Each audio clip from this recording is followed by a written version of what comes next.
All right, today let's dig into algebra. Let's dig into one-step equations. So take some notes here. Go ahead and label your notes one-step equations.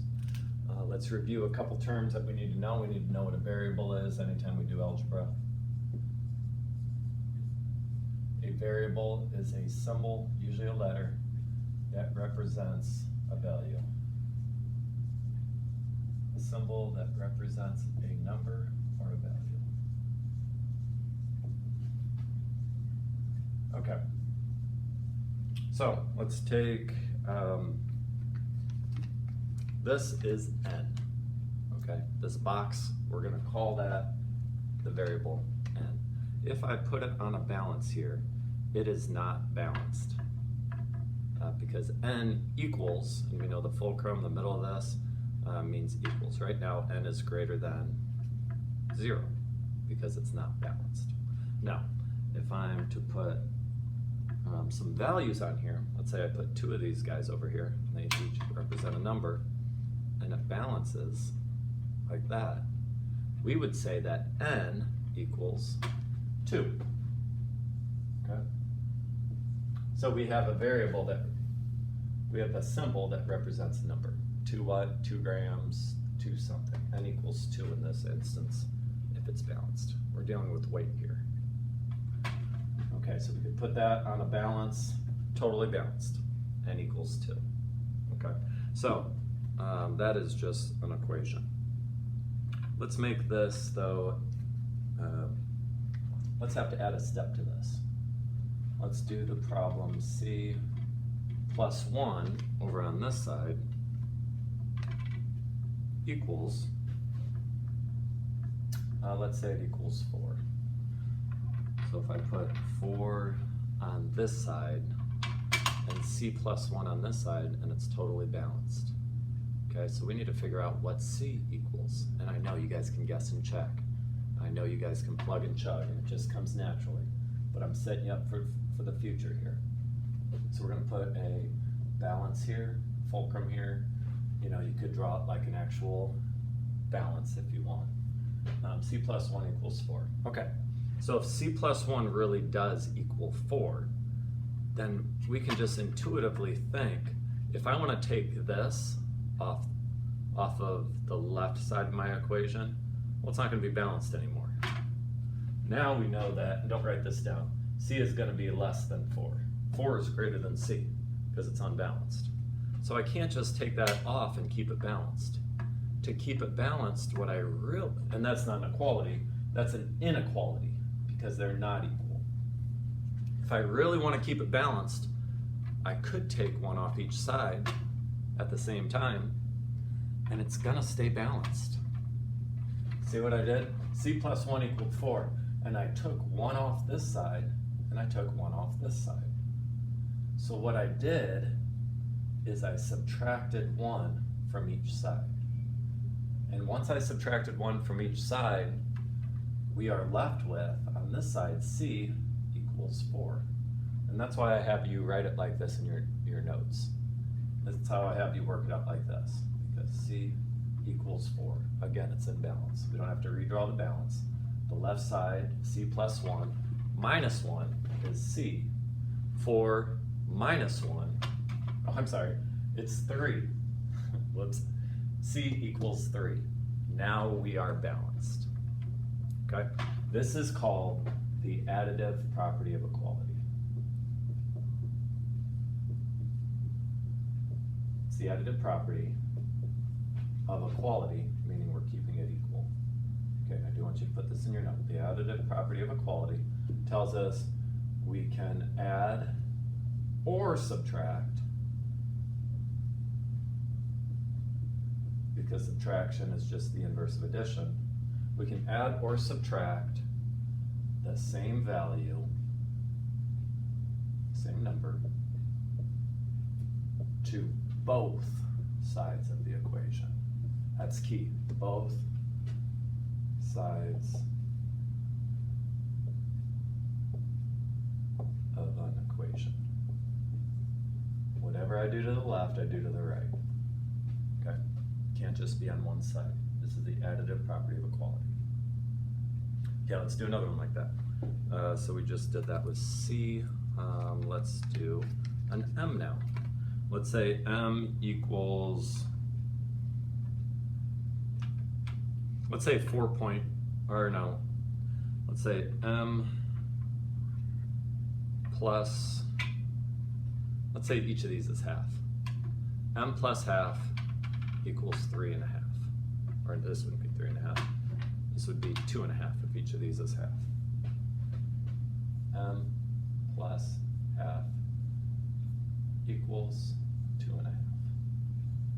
Okay, so if M plus half equals 2.5, we know it's in balance right now. So if I want to take a half off this side, I also have to take a half off this side. So I'm subtracting a half from each side. You might have to do your work off to the side. This one we don't have to, but we know now that M equals 2. This M balances off with, if that's 1, that's 1. M equals 2. Okay, let's do another one without the scale here.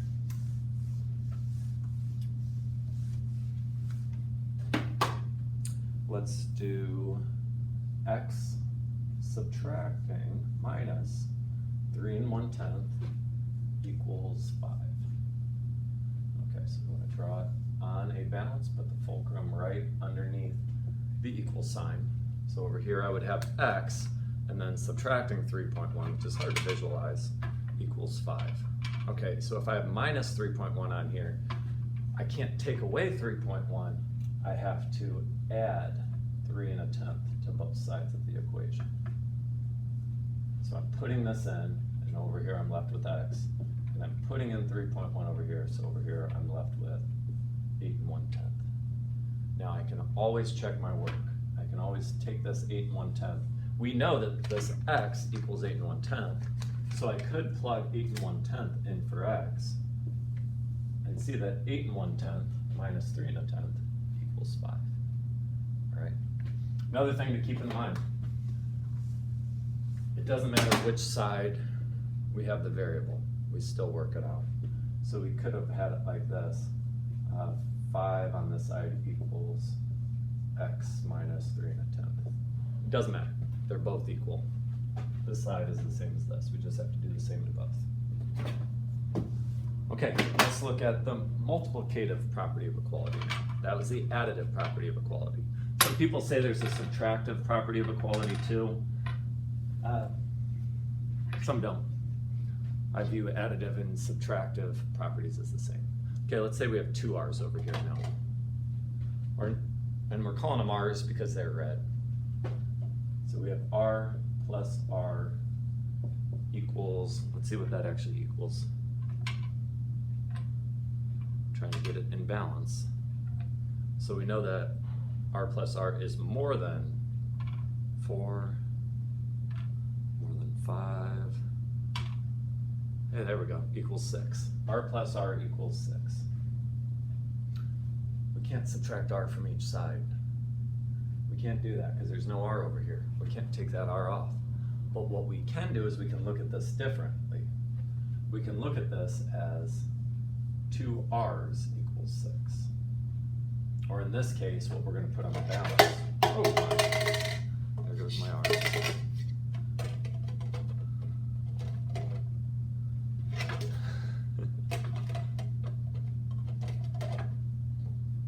Okay, let's look at it like this. R times 2 equals 6. Okay, so if r times r equals 6, what I can do is I can cut each side in half. Right, so I can divide this by 2. The inverse of multiplication is division. So r divided by 2, or split in half, is the same as 6 split in half, or divided by 2. Times a half is the same as divided by 2. Okay, so that's what I'm going to do. I'm going to cut this side in half, take off half of it. I'm going to cut these 6 in half, be left there. So what I'm left with over here is r, and what I'm left with over here is 3. R equals 3. That's our multiplicative property of equality. Write that again in your notes. Like the word multiply, multiplicative property, and this is for equality. We'll have properties of inequality coming up here in a few weeks. Multiplicative property of equality tells us you can multiply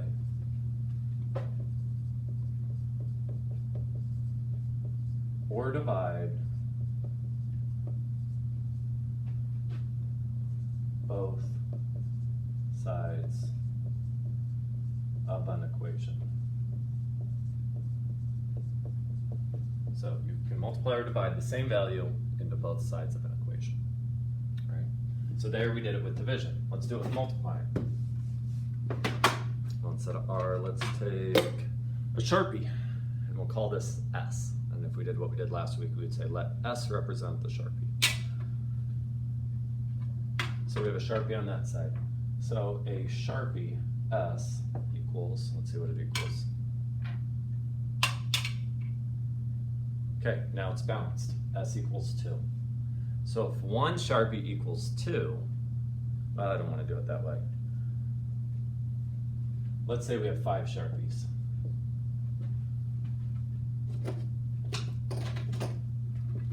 Okay, so now we have 5 Sharpies. 5 Sharpies equals,